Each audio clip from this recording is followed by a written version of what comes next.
While the manufacturing industry in the country is set for better years in sales after last year's slump due to the August 8th elections, Cussons Managing Director Sekar Ramamurthy urged the government to create a more conducive operating environment for the manufacturing industry now that the election wave was ebbing.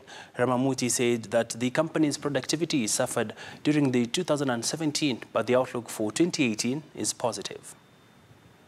It should be noted that this is the first time PZ Cussons is allowing the Kenyan media access into its factory.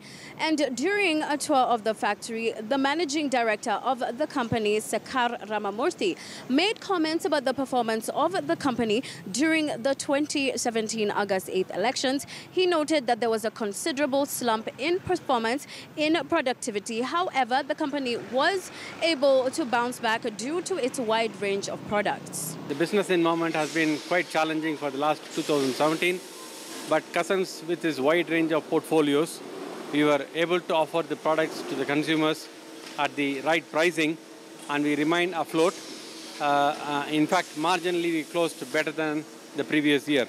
He added that the company was able to bounce back during the Christmas and the back-to-school season, and there was a high demand for cosmetic products, which clearly demonstrate that the cosmetics industry in the country is growing. Imperial Leather Nyanada Millioni promotion, we have been running through the campaign for the past 3 months. We started off very well in October, and that carried us through the December Christmas period, and we offered wonderful range of products to the consumers during the Christmas promotion as well as the back to school, including the products of Venus and Flamingo.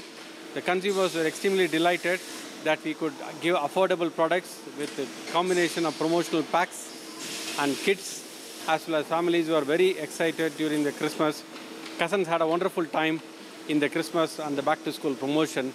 We were very well placed, and we had a wonderful business in December and January.